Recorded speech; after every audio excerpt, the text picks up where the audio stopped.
আসসালামু আলাইকুম রহমতুল্লাহ। আশা করছি সবাই ভালো আছেন। আজকে কারেকশনের একটা প্রশ্ন নিয়ে কথা বলবো। কোনটা সঠিক এবং কোনটা ভুল সাথে, সাথে আপনাকে বুঝিয়ে দেওয়ার চেষ্টা করব। ওকে, লেটস হ্যাভ এ লুক। দেখেন, "All the furniture have been bought by my father." একটা বিষয় মাথায় রাখবেন যে furniture, luggage, scenery, news, information, bread এরা সব হচ্ছে আনকাউন্টেবল নাউন। আর আনকাউন্টেবল মানেই হচ্ছে সিঙ্গুলার। আনকাউন্টেবল মানেই সিঙ্গুলার এবং হচ্ছে এরা সদা সর্বদাই সিঙ্গুলার ভার্ব গ্রহণ করবে। কিন্তু দেখেন অল দ্য ফার্নিচার এটা ছিল সিঙ্গুলার নাউন কিন্তু হ্যাভ আবার প্লুরাল ভার্ব চলে আসছে। তার মানে এই অপশনটা আমরা বাদ দিচ্ছি। এই অপশনটা উত্তর হচ্ছে না। ওকে, তার পরেরটা দেখি। All the all the furnitures has been bought my mother.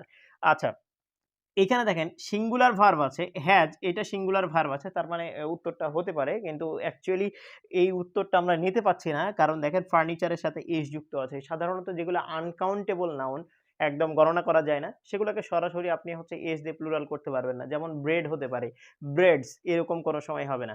আচ্ছা, এই যে সোপ, সোপ মানে যেটা সাবান, এই যে সোপ। তো এই যে সোপ হচ্ছে আনকাউন্টেবল নাউন। আপনি হচ্ছে এই যে এস দিয়ে এটাকে প্লুরাল করতে পারবেন না।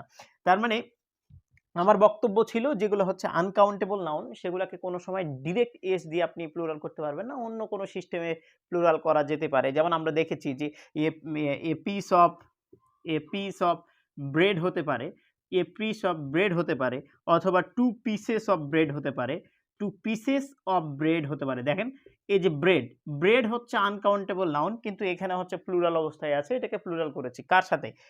এস যুক্ত করেছি পিসের সাথে কিন্তু ব্রেডের সাথে এস যুক্ত করিনি। মানে এই আনকাউন্টেবল নাউনকে কোনো সময় এস দিতে পারবেন না। এটা হচ্ছে সহজ কথা। তো এখানে দেখেন ফার্নিচারের সাথে এস যুক্ত আছে। ফার্নিচারের সাথে এস যুক্ত আছে তাই এই অপশনটাকেও আমার হচ্ছে বাদ দিতে হচ্ছে। আচ্ছা, তার পরের অপশনটা দেখেন all the furnitures have been bought my mother. এই যে ফার্নিচার, ফার্নিচার তো আনকাউন্টেবল নাউন। ওর সাথে এস যুক্ত হয় না। তার মানে এটাও আমরা আপাতত বাদ দিচ্ছি। তাহলে কয়টা বাদ? ৩ টা বাদ। এই যে এটা হচ্ছে অ্যান্সার। কেন অ্যান্সার দেখি? অল দ্য ফার্নিচার এই যে ছিল সিঙ্গুলার এবং এর সাথে কোনো এস নাই। আর এই ফার্নিচার আনকাউন্টেবল নাউন, তার মানে হচ্ছে যে ভার্বটাও সিঙ্গুলার নিবে। এই যে দেখেন ফার্নিচার হ্যাচ। ইয়েস? তাহলে আমরা দেখলাম যে ৩ টা অপশন ৩ টা অপশন ভুল। তার মানে ওইটাই উত্তর। তো এইরকম ভিডিও পেতে আমাদের ভিডিওগুলো লাইক, কমেন্ট, শেয়ার দিয়ে পাশে থাকবেন। আল্লাহ হাফেজ।